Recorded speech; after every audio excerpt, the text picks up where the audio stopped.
E se eu dissesse que a música que a gente ouve todo dia faz muito mais do que só entreter? E se, na verdade, ela estivesse moldando a nossa mente, a nossa personalidade e, quem sabe, até o futuro da sociedade? Pois é, essa é a ideia central e, vamos combinar, bem provocadora do médico franco-vietnamita Dr. Minh Dun Men. E hoje a gente vai mergulhar nos pontos principais da teoria dele. Olha só, para a gente começar a entender o pensamento dele, a gente precisa olhar para essa frase aqui. Para o Dr. Ingame, a música que chega até nós não é só uma questão de gosto pessoal. Ele coloca isso dentro de um contexto muito maior, um que ele define como um problema político e econômico chamado globalismo. Essa noção de uma cultura única, meio que imposta, é a pedra fundamental de todo o argumento dele.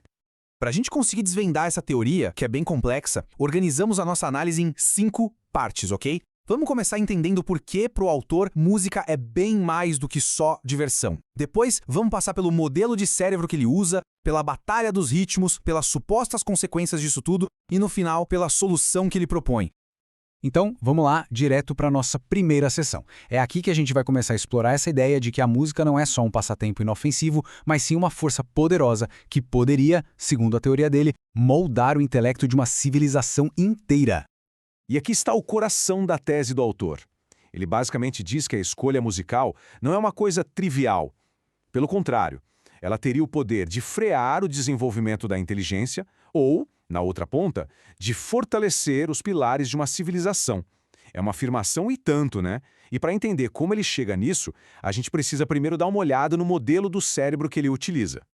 Certo. Para a gente entender como a música poderia ter um impacto tão profundo assim, precisamos analisar o modelo de cérebro que o Dr. Engram propõe. É importante ter em mente que essa é a interpretação funcional que ele usa para explicar todo o fenômeno, ok? Primeiro, no modelo dele, a gente tem o cérebro esquerdo. Pensa nele como a nossa central de comando para lógica, para análise, para consciência, tudo que envolve raciocínio mais estruturado, números, é o lado intelectual da coisa. Do outro lado, vem o cérebro direito, que ele descreve como sendo o domínio do nosso inconsciente. Seria aqui, segundo a teoria, que moram as nossas emoções, a intuição, a criatividade, aquela percepção mais geral e menos analítica das coisas.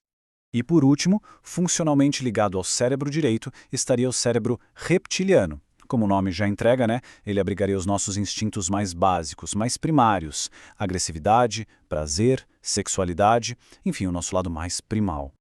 Ok, com esse mapa dos 3 cérebros em mente, a gente chega no ponto crucial da teoria. Como é que diferentes estilos musicais iriam interagir, ou melhor, atuar em cada uma dessas partes?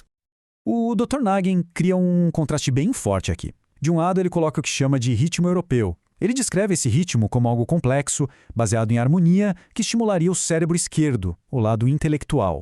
Já do outro lado, ele define o ritmo tantã, que seria mais simplista, baseado em batidas, e que falaria direto com os cérebros direito e reptiliano, o nosso lado mais emocional e físico. E olha que interessante, ele vai ainda mais fundo, dissecando a música em 4 componentes.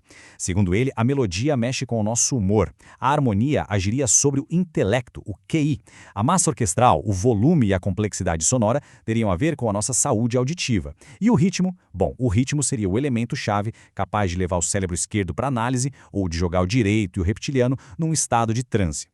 E essa distinção toda nos leva, talvez, à parte mais controversa da teoria dele. As supostas consequências de uma exposição longa e contínua aos ritmos que ele classifica como tantã. Ele descreve um processo neurológico bem específico, um passo a passo. Primeiro, ritmos muito rápidos iriam sobrecarregar os nossos circuitos neurais. Ele usa um termo tetanização, que é tipo uma paralisia por excesso de estímulo. Isso basicamente desligaria o nosso cérebro analítico. E aí, com o lado intelectual fora de combate, o cérebro emocional e o reptiliano seriam estimulados no talo, resultando no que ele define como transe. Certo. Então o resultado é esse estado de transe. Mas a pergunta que o autor faz é: e daí? Quais são os efeitos disso a longo prazo, não só para uma pessoa, mas para a sociedade inteira? A resposta dele é o desenvolvimento do que ele batizou de mentalidade selvagem. Ele define isso como uma combinação de um pensamento desestruturado com uma personalidade instável, violenta, basicamente um retorno a um estado mais primal, sem aquilo que ele considera os freios da civilização. Uau! É, sem dúvida, uma teoria de muito impacto e, claro, muito discutível. Ela levanta umas questões bem profundas sobre a cultura que a gente consome e o nosso comportamento. Antes da gente ver a solução que o autor propõe, é um bom momento para a gente refletir um pouco. O que se pensa sobre essa conexão entre música e comportamento? Deixa aqui um comentário com a sua opinião e aproveita para ativar as notificações e não perder as próximas análises. Bom, depois de pintar esse quadro todo, o Dr. Engeim, claro, não para só no diagnóstico.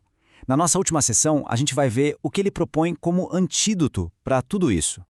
A solução dele, como a gente pode ver, é um retorno a uma educação que ele enxerga como mais tradicional.